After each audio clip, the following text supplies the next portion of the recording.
وسلم يا ربي صل على محمد يا ربي صل عليه يا وسلم. ربنا اغفر لنا وارحمنا إنك أنت الغفور الرحيم.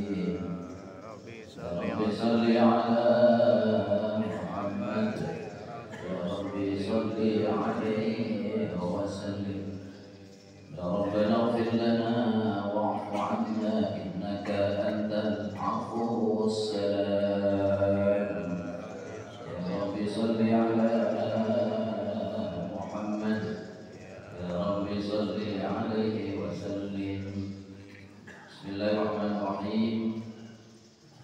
الحمد لله رب العالمين والعاقبة للمتقين لا عدوان إلا على الظالمين وإنا لا نضيع أجر المحسنين. اللهم صل وسلم وبارك على سيدنا محمد اللهم صل إمام المتقين سيد الغر المحجلين وعلى آله وصحبه أجمعين. أما بعد، قال الله سبحانه وتعالى في كتابه الكريم: أعوذ بالله من الشيطان الرجيم. يا أيها الذين آمنوا إذا قيل لكم تفسحوا في المجالس فافسحوا يفسح الله لكم وإذا قيل انشزوا فانشزوا يرفع الله الذين آمنوا منكم والذين أوتوا العلم درجات. وقال النبي صلى الله عليه وسلم: اللهم صل وسلم عليه. طلب العلم اطلب العلم ولو كان بالسيف فإن طلب العلم فريضة على كل مسلم ومسلمة.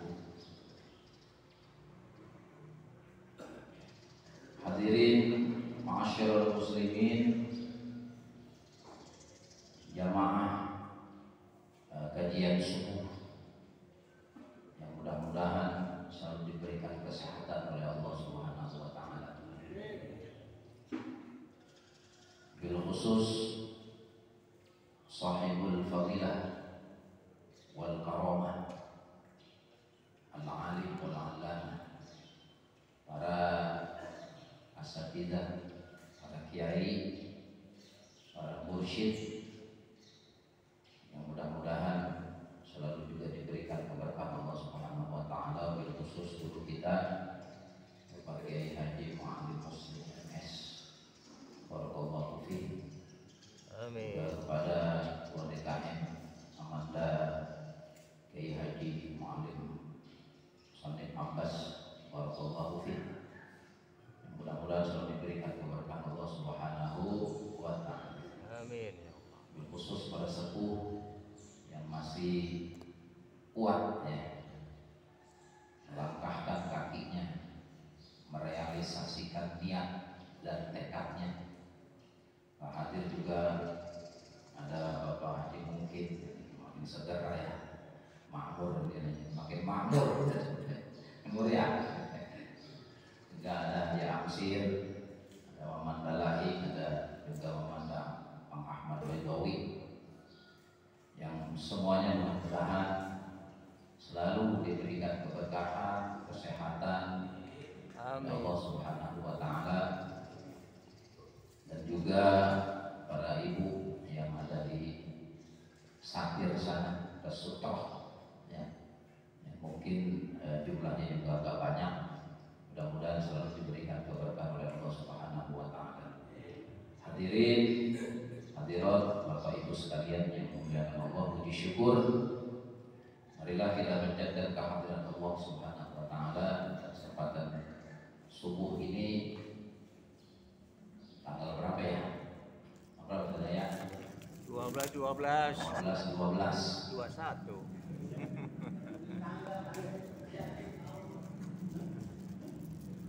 Alhamdulillah kita masih bisa istiqomah ya. Ya walaupun sekarang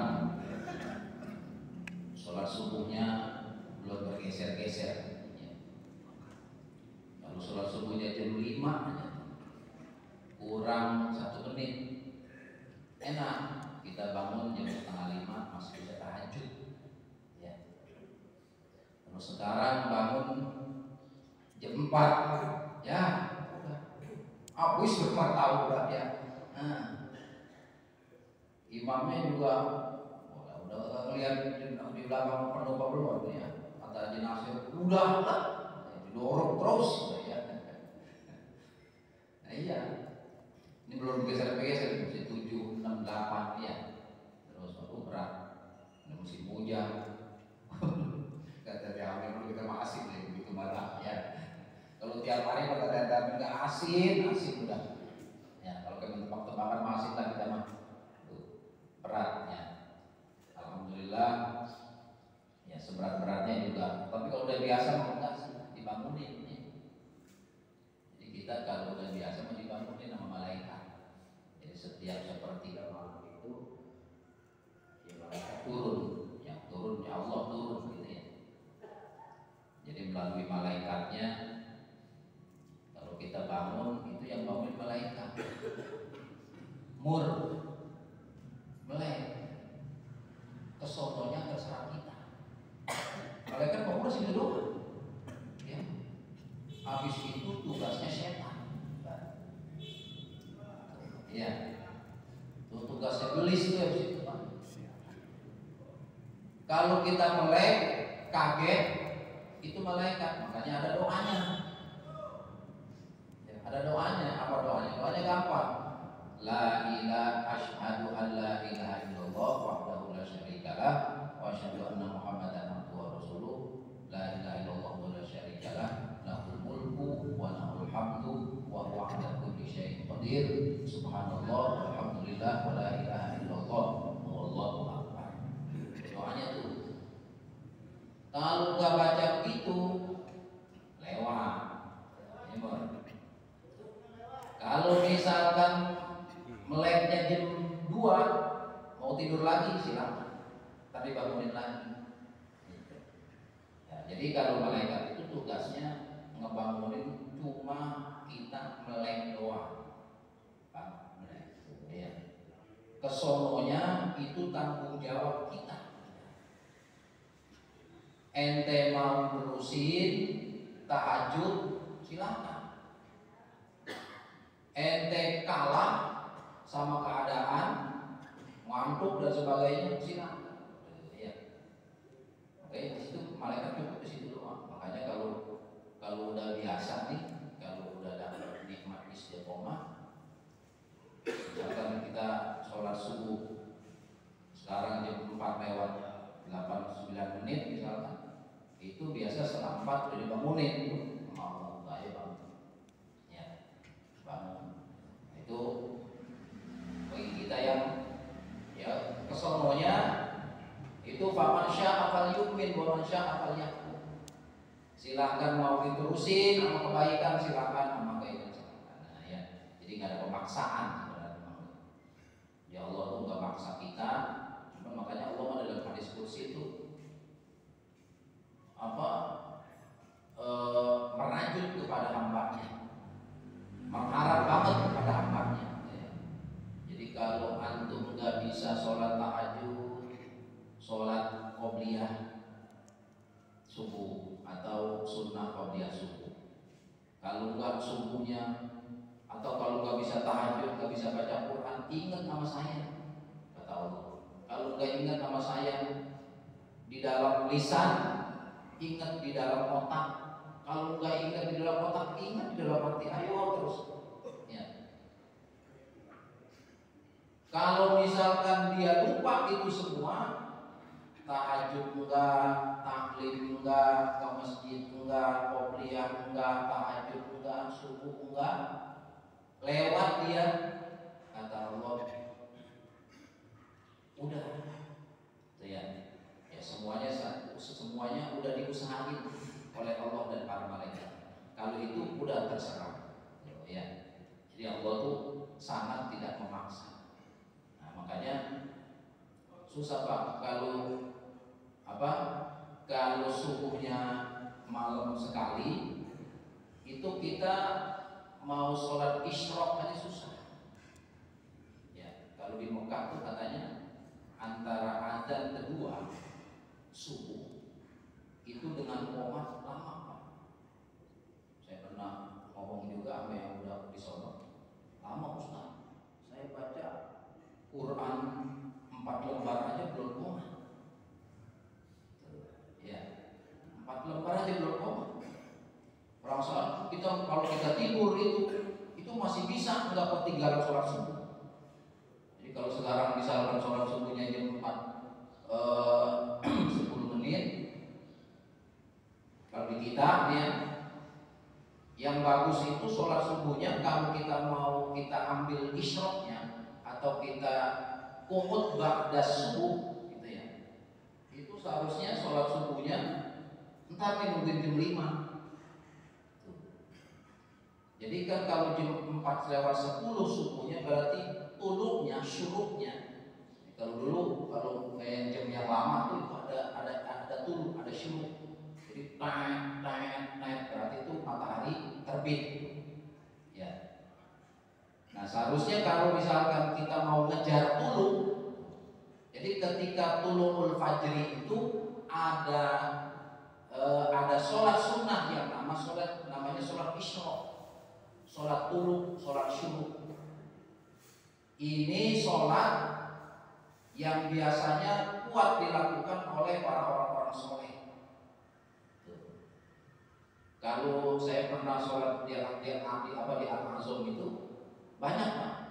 Jadi habis sholat subuh nih kita sampai tuluk, sampai terbit matahari, nggak usah bangun, nggak usah kemana-mana, duduk.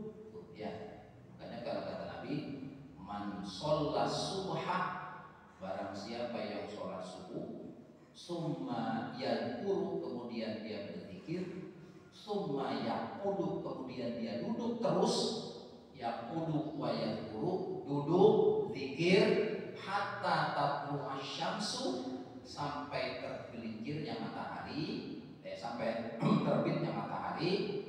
Apa kata Nabi? Fa inna lahu ka ajri hajatin wa umrotin tamatin. Ini sering ya hadis ini disampaikan ya oleh para guru-guru kita.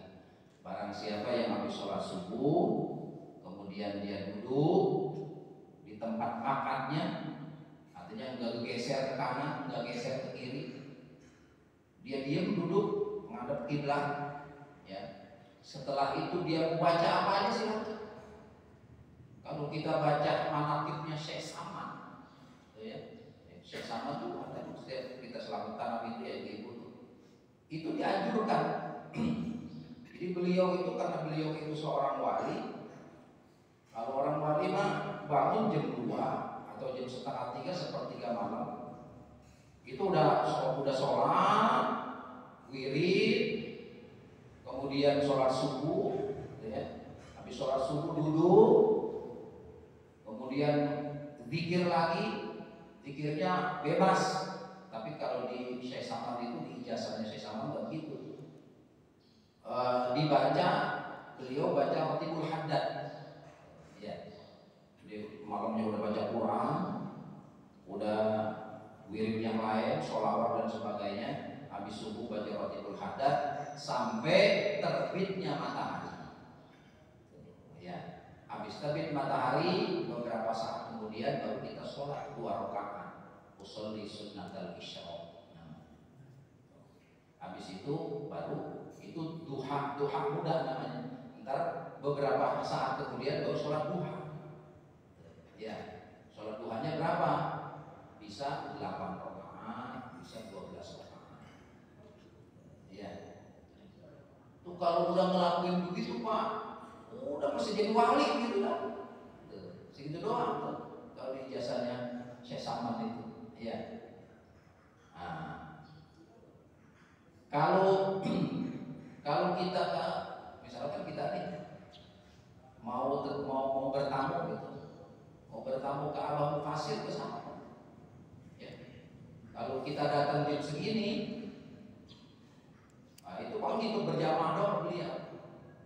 Tapi Tapi setelah itu udah beliau duduk aja. Nanti bisa bangun-bangun dari duduknya setelah subuh sampai turun syamsi, sampai sholat isya, sampai sholat duha, beliau baru keluar.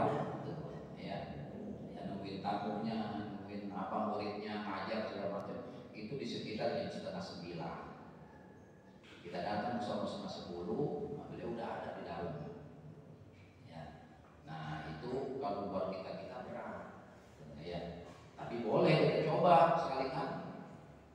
Kenapa? Kata Nabi, kalau sudah sholat subuh, kemudian duduk tetap di dalam makatnya, tempat duduknya, kemudian dia zikir, baca rotibul hadad kek, baca Quran kek, baca sholawat kek, ya.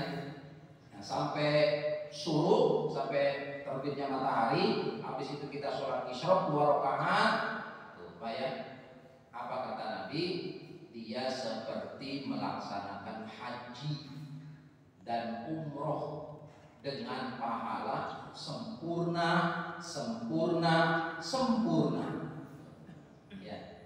Nah, kalau sekarang yang udah umur nih, umur 50 tahun kayak Japoni, umur 65 tahun kayak Bang Amin. Itu kalau kita pakai logika, kira-kira sholat, kira-kira umroh sama haji kependak sama ekonominya, sama duitnya, sama waktunya. Kita ukur. Kalau yang udah daftar sih udah tinggal nungguin doang, ya kan? Ini udah umur 51 tahun daftar belum, ya. Duit juga belum kebade, mana nih duitnya? Iya, nggak kebade itu mana duitnya? Apalagi kita umur 60, 70 tuh, ya, belum haji, belum umroh. Gampang kita kacarnya tuh. Jadi sama agama tuh, sama Nabi tuh dikasih solusi gitu. Itu bahasa Nabinya tamatin. Ya, sempurna. Masya Allah.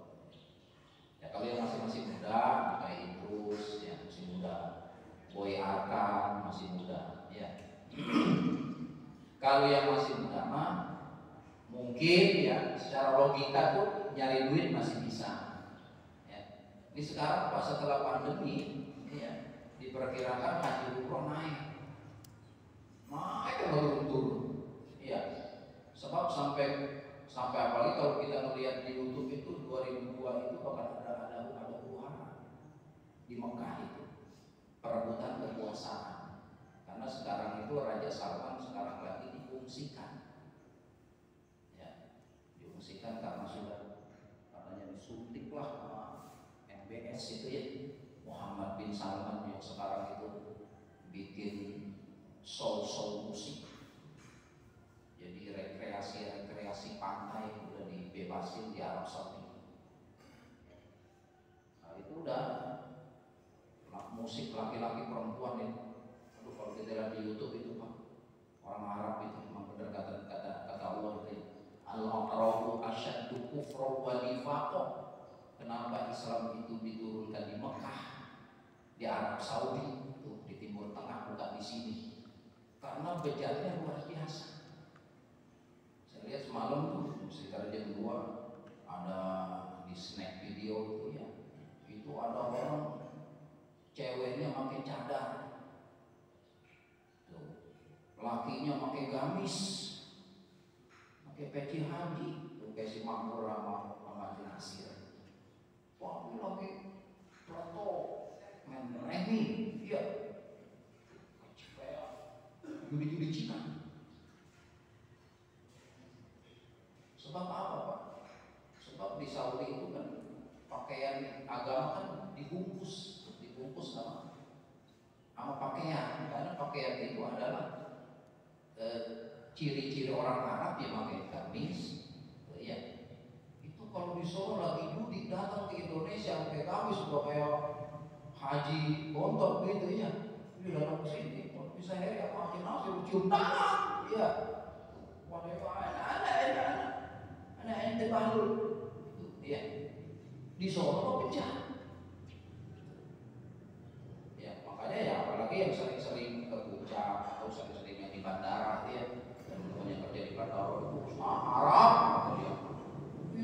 minum, ya warna dia mau hitam. Kalau minum bir tuh, kenapa? Karena dibungkus sama budaya Arabnya dengan pakaian gomis. Gomis itu yang panjang, ya, menutupi dari leher sampai ke ini. Jadi perempuanannya juga sama. Makanya di sana Pak, ya kalau kata teman saya nih yang di Ummul Qura, Ustaz, kalau Ustaz kita mau seling apa kita mau nyalindung misalnya, mau nyeleweng nih sama perempuan kan, dua-duanya pakai cadar, nggak ketahuan. Mau bisa begitu sono, orang pakai cadar kayak perempuan kayak iya, wah cuma begini aja udah jalan, iya. Oh ini yang pakai cadar, semua pakai cadar. Jadi polisi kadang-kadang ketipu. Ini dua-duanya pakai jilbab di dalam mobil. Ini mana yang perempuan, mana laki? Kalau polisi masih sebutnya, oh ini mah perempuan semua. Iya, termasuk kayak hotel, beres. Ya, jadi kadang-kadang itu juga dibuat alibi itu Pak, dibuat modus. Itu dibuat modus sama orang-orang yang luar biasa akhlaknya, ya, sehingga dengan berpakaian yang ketutup begitu, aduh, jadi wujud dalam-dalamnya adalah itu penyimpangan, ya. Nah makanya kalau di Indonesia kan nggak begitu, ya. Kalau ada di Indonesia dulu nih, ya. Kalau alhamdulillah kalau sekarang mah perempuan itu sudah rapi, ya. Ya kadang-kadang di Indonesia juga begitu, Pak. Kayak di Ardil Azum kadang-kadang habis ngajar sholat di sana jamaah.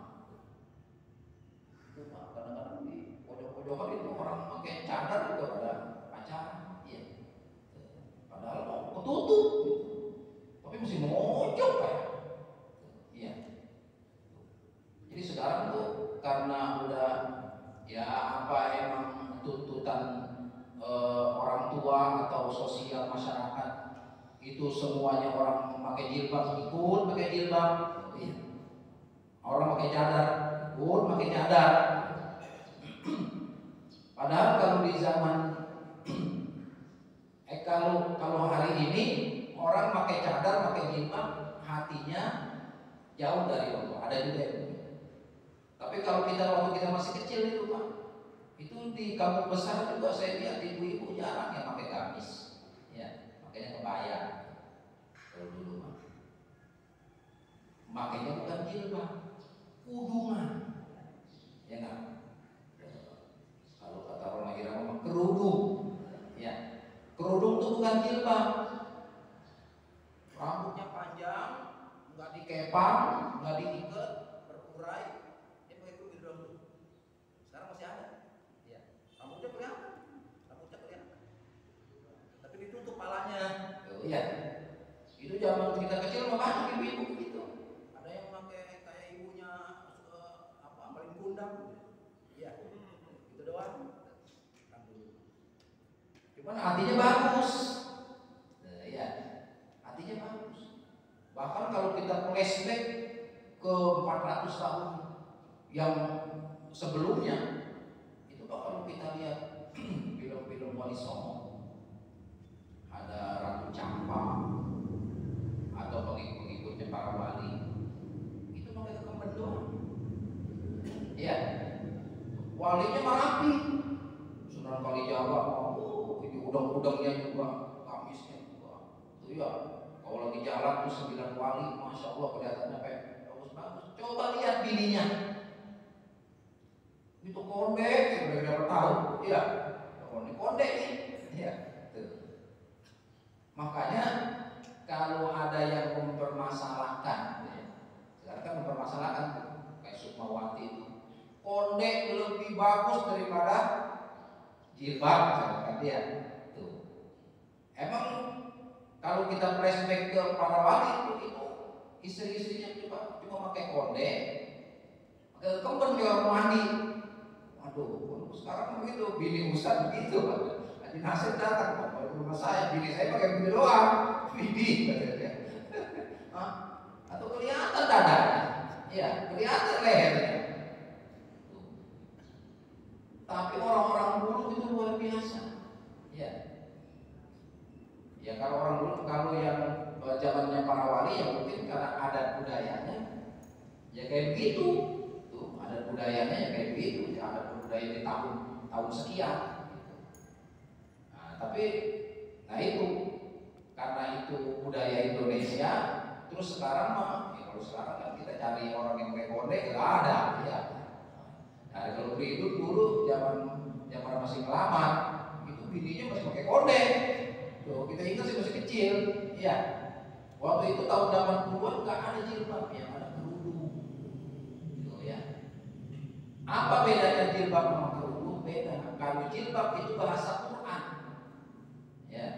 Jilbab itu apa? Jilbab itu pakaian panjang yang menutupi wajah dan sebagian besar badan kita atau badan perempuan.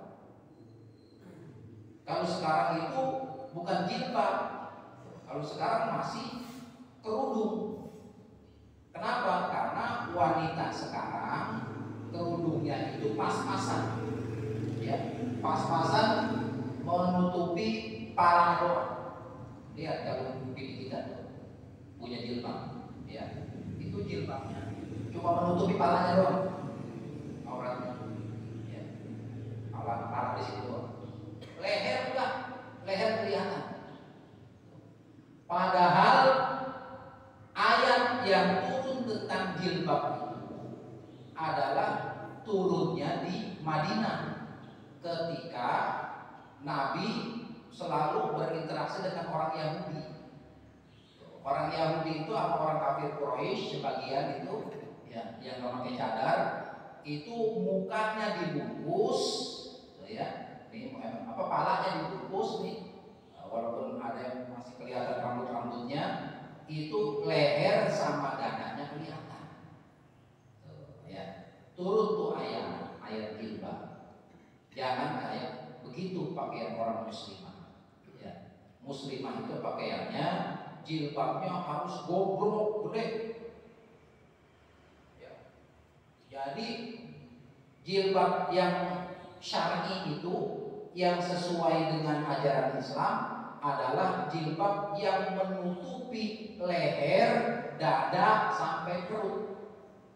Karena jilbab itu, ya, jilbab semuanya, ya, sampai sini.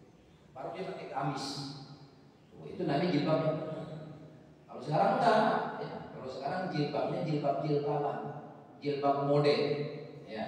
Jadi cuma sekian beberapa senti diukur kemudian diikat palanya, kadang-kadang dadanya, lehernya sini sebagian dada sebagian leher masih kelihatan. Nah, itu padahal niat daripada Allah untuk ya, menurunkan ayat jilbab itu supaya enggak niru orang-orang Yahudi. Tapi kalau sekarang ada mindset baru nih. Ya orang kadang-kadang ya udahlah, walaupun ngikutin orang Cina kan. Orang Cina tuh pada dari zaman kita kecil juga kita bisa bedain mana orang kampung mana orang Cina. Ya, kalau dulu tahun 80 mana orang Cina kebun dalam, mana orang Cina bober, mana orang Cina sekerang. Tuh kalau datang ke kampung besar tuh ketahuan pakai celana pendek, ya, pakai kaosnya pendek, itu pasti Cina. Kalau sekarang kan, sekarang orang kita ngikutin mindsetnya orang Cina. Orang Cina kan begitu. Nggak ada istilah aurat, yang penting hatinya yang bagus, kan gitu ya. Yang penting hatinya yang bagus. Walaupun nggak mau, walaupun pakai jilbab juga, kalau hatinya jahat mah sama aja. Makanya sekarang berbondong-bondong tuh, bahkan sampai putra putrinya para ulama. Saya ngelihat kalau di TV itu di Kompas atau di Mata Najwa, mereka itu bapaknya kan, Najwa Shihab itu bapaknya hafal Quran, profesor doktornya di Al Azhar. Dari S1, S2, S3, dokter pertama, dokter kedua, dokter ketiga, dokter keempat, dokter kelima. kayak begitu Pak, itu kuliahnya nggak kayak kita. Ya, saya pernah workshop itu sama Ustadzah kalau sekarang Marisa Haq gitu. Itu Marisa ngambil doktornya satu sekolah 1 tahun, dia 5 universitas, yang di Harvard, yang di Boston, yang di UI, yang di UGM. 1 tahun dia dapat 5 gelar doktor. Itu Quraisy juga sama. Beliau itu nggak kayak kita Pak, orang kelas-kelas kayak gitu ngambil doktornya 1 tahun tuh di 5 universitas, di Ummul Qura, Jami'ah Madinah, Al Azhar, Jami'ah Islamiyah Syria, ngambil 5 tahun di wisuda 5 kali gelar doktornya.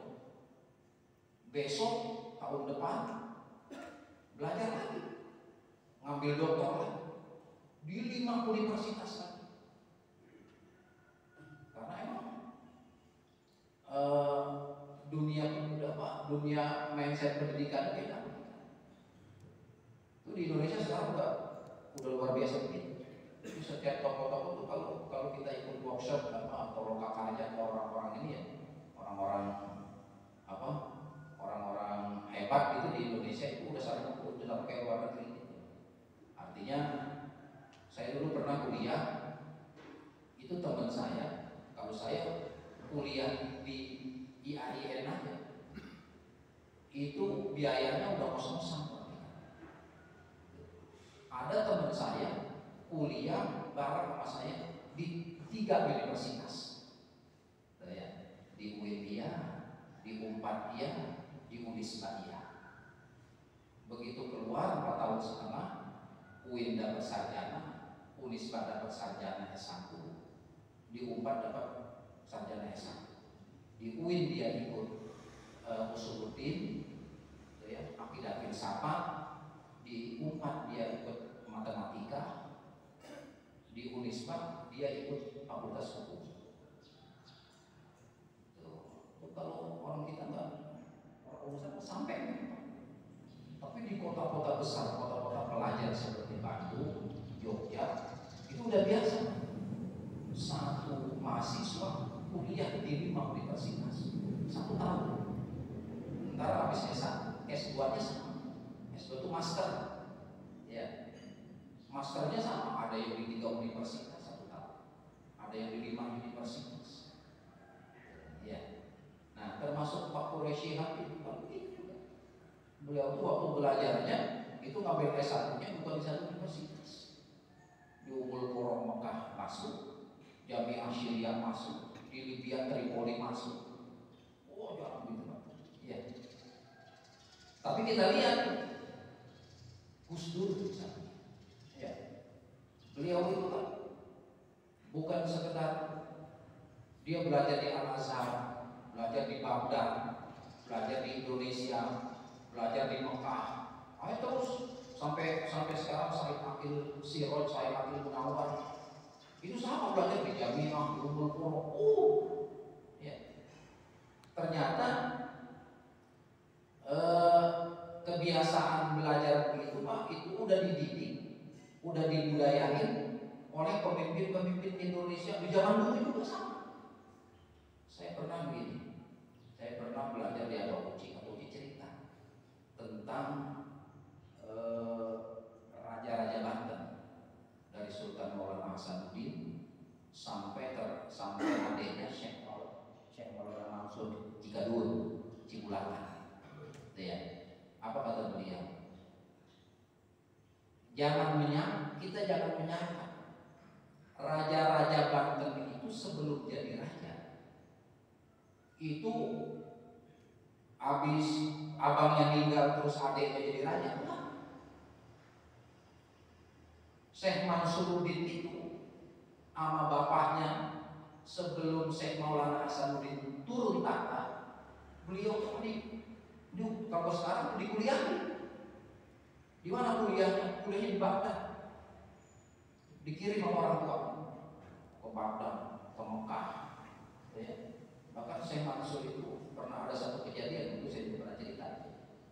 Kata Bauchi waktu itu, Syekh Mansur itu waktu mau ke Baghdad, karena zamannya tahun abad pertengahan itu kan, Baghdad itu tempatnya Syekh Abdul Qadir Jailani itu pusatnya keilmuan Islam.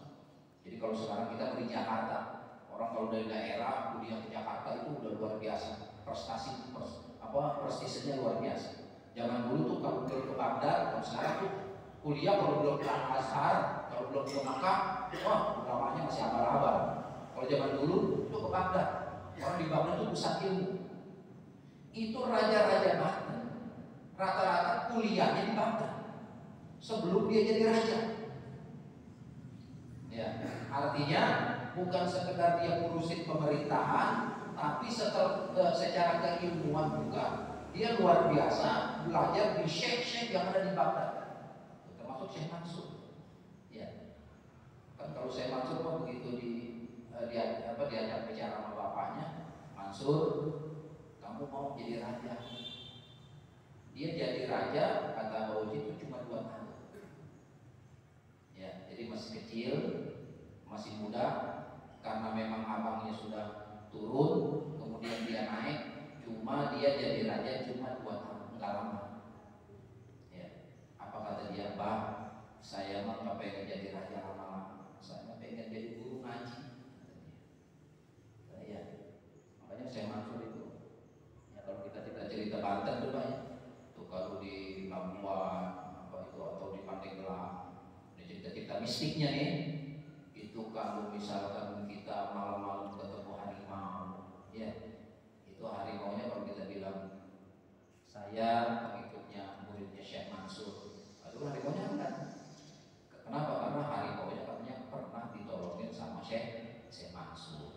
Syekh Mansur itu jangan tuh Pak, beliau tuh nggak jadi raja, dia jadi ini ya, jadi pendakwah guru ngaji jalan dari kampung ke kampung, sampai beliau meninggal. Ya, kan kalau kata dulu Qasim itu kan, kalau kita ngaji sama beliau kan, beliau bilang begini, kenapa pohon waru itu doyong?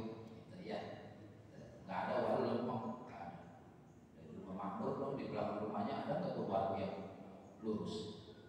Pohon waru semuanya doyong gitu, namanya waru doyong. Di Indonesia tuh waru nggak ada yang lempeng, semuanya waru doyong. Ya, cerita beliau itu karena Syekh Mansur waktu itu habis ngajarin ngaji dari kampung ke kampung kecapean.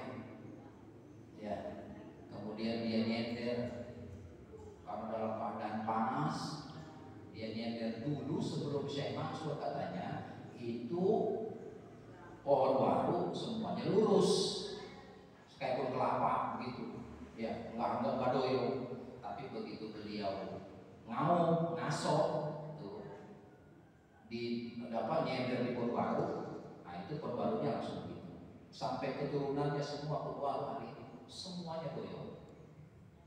Ya, menghormati perjuangan dakwahnya Syekh Mansur. Ya, nah Syekh Mansur itu kuliahnya Pak, itu di Mekah pertama kali kata. Ya, jadi kalau sekarang kita ke Baitul Quran, itu kan antara Baitul Quran dengan Zam-Zam, itu kan, itu katanya kan pernah ada jalan, jalan cepet wali Syekh Mansur antara Mekah dengan Cigadur. Ya, itu karena beliau memang ngumpet-ngumpet Pak katanya waktu itu ceritanya. Jadi beliau dipaksa harus jadi raja karena beliau masih merasa ilmunya kurang. Dia pengen belajar ke Mekah, lewat mana ini? Ya, kalau kita kan sekarang punya anak, kita punya duit, kita pondokin anak kita, kadang-kadang nggak mau. Syekh Mansur itu dia mau diangkat jadi raja sama bapaknya, nggak mau cari jalan bagaimana dia pondok ke Mekah. Berangkat dari situ. Ya, karena niatnya luar biasa mulianya, Allah kasih jalannya melalui Baitul Quran. Sampai ke Mekah, beliau belajar di sana. Itu pesantren pertama beliau. Ya, jangan dianggap tuh raja-raja Banten itu nggak ada di universitas, itu guru-gurunya banyak di Timur Tengah. Ya, begitu orang tuanya itu kata Uci orang tuanya sayang, udah Mansur pulang. Ya, hari ini juga kamu harus pulang.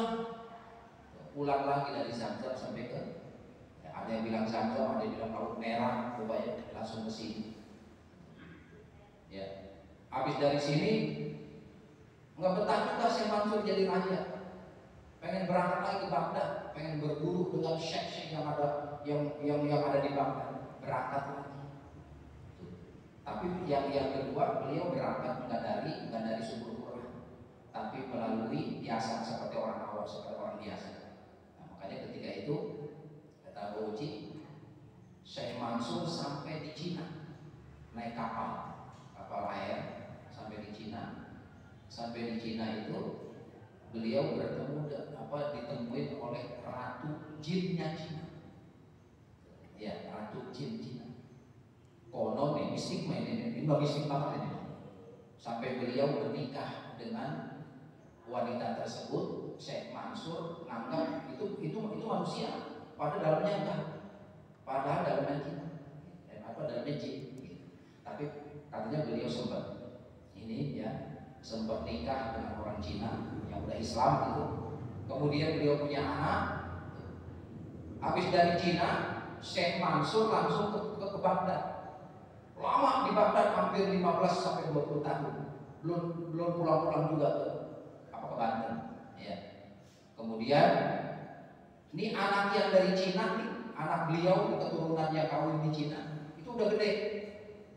Nyari bapaknya, kata orang itu bapaknya Raja Banten, berangkat dia ke Banten. Nyari bapaknya. Ya. Ternyata anaknya Syekh Mansur yang dari Cina itu calang orangnya, jodan, badu. Ya. Itu Banten yang tadinya syariat Islamnya, kalau kayak Raja Salman mah nggak boleh rekreasi di pantai, nggak boleh sholat musik, begitu. Muncul anaknya, kayak sekarang ini yang di Mekah, ya, yang MBS itu Muhammad bin Salman. Udah sekarang memakai celana pendek itu udah boleh. Itu pernah terjadi di Banten gitu. Pernah terjadi di Banten di eranya Syekh Mansur. Jadi anaknya, karena dia ngaku sebagai anaknya Syekh Mansur, maka dipanggil ke istana Banten. Iya, berarti kalau kamu anaknya Syekh Mansur, memang mukanya seperti Syekh Mansur. Ya, karena dianggap anak Syekh Mansur siap menjadi Raja Banten, maka diangkatlah dia jadi Raja Banten selama 1 tahun. Ya. Di 1 tahun itu, karena beliau bukan Syekh Mansur, cuma anaknya calang, maka Banten ketika 1 tahun itu rusak semuanya. Ya, rekreasi di pantai boleh, musik boleh, gamelan boleh, maksiat boleh dan sebagainya. Nah, itu terjadi sekarang juga di Timur Tengah. Ya, kan kalau kita mendengar di ceramahnya Ustadz apa itu? Ya, Zulkifli Muhammad Ali. Ya, dunia ini, Islam ini atau kiamat ini, ya, sebelum terjadi dia akan terjadi huru-hara di Syarafain atau di tempat 2 yang mulia, Mekah dan Madinah. Ya, nanti ada perebutan kekuasaan. Nah, padahal kalau di zaman Raja Salman itu kan benar-benar ketat, Pak, nggak boleh musik, nggak boleh ini, nggak boleh itu, nggak boleh. Ya. Padahal kalaupun ada rekreasi di Mekah, di Arab Saudi, di Arab Saudi, itu Pak rekreasinya nggak kayak kita. Ya, saya nanya sama teman saya begini, yang kuliah di Riyadh.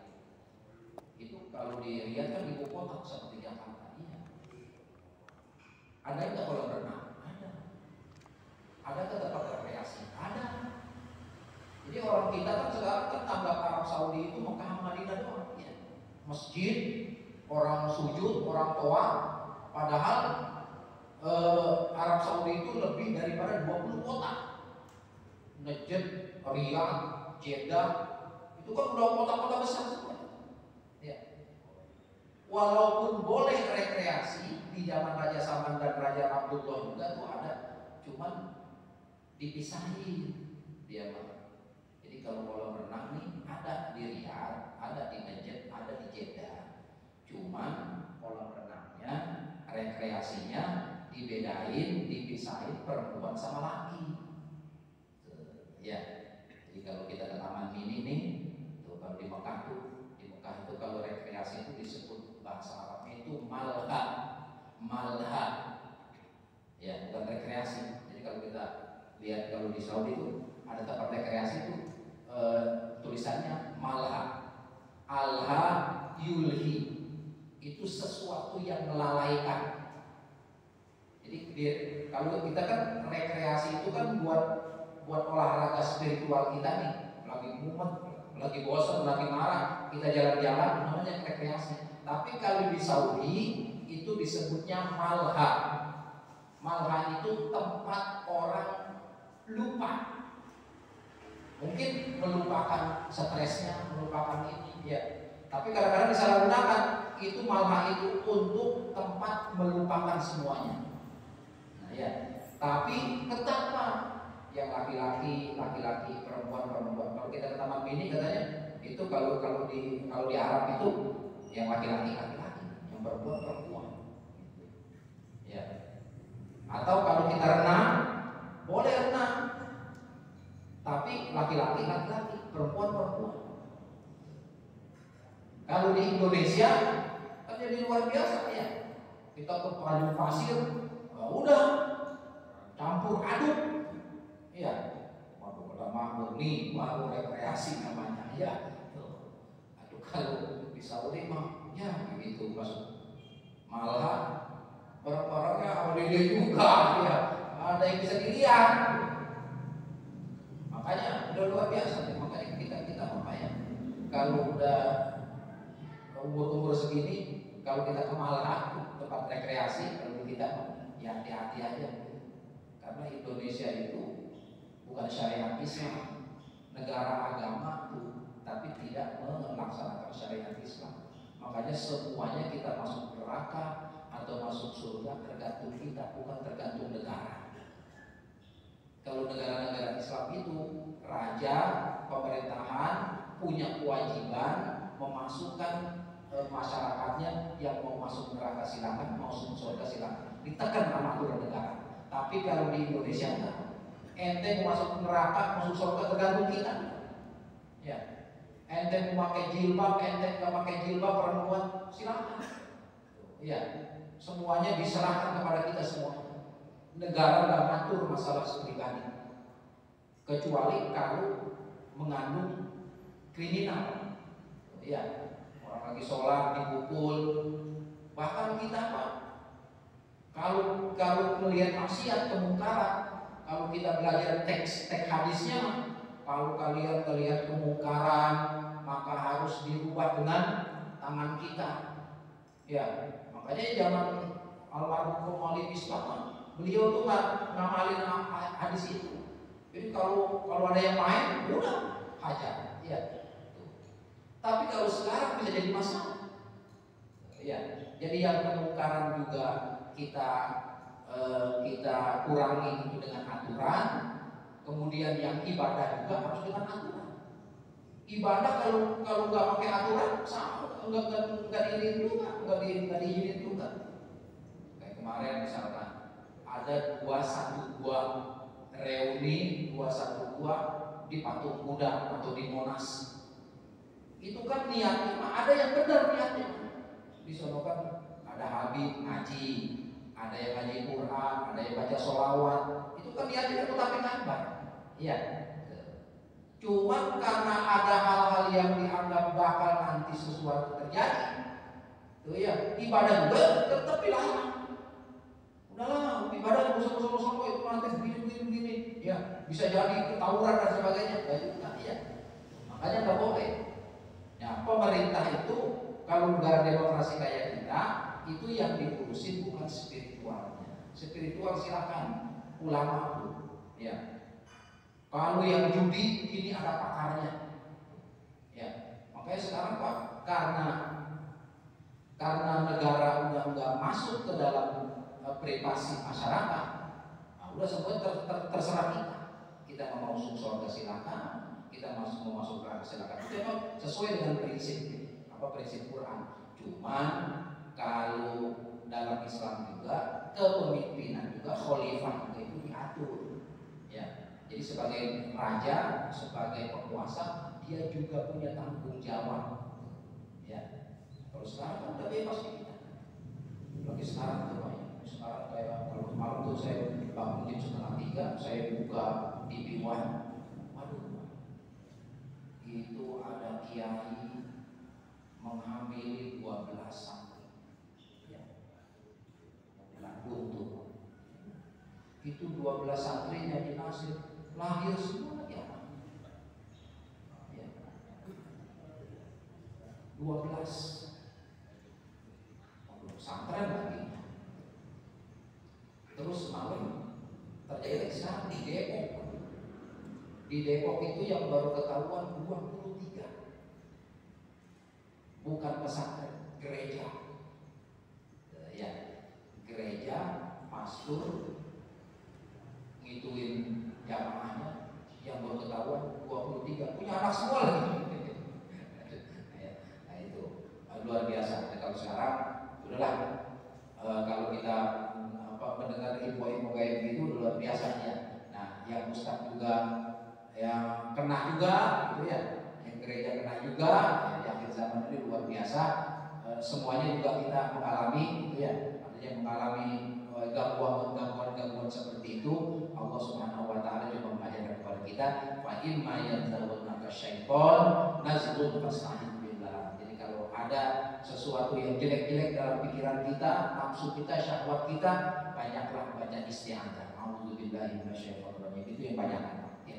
Nah, karena udah itu, kalau kita sudah melaksanakan itu, baca ta'awudz sebanyak-banyaknya di zaman kayak begini mah, ya insya Allah kita akan selamat. Ya, mudah-mudahan apa yang saya sampaikan bermanfaat buat saya, buat kita semuanya, dan mudah-mudahan Allah Subhanahu Wa Taala menjaga iman dan Islam kita, istiqomah kita, sehingga kita mampu melaksanakan apa yang disyariatkan oleh Allah Subhanahu Wa Taala sampai akhir hayat kita. Amin. Al-Fatihah. A'udzubillahi minasyaitonir rajim.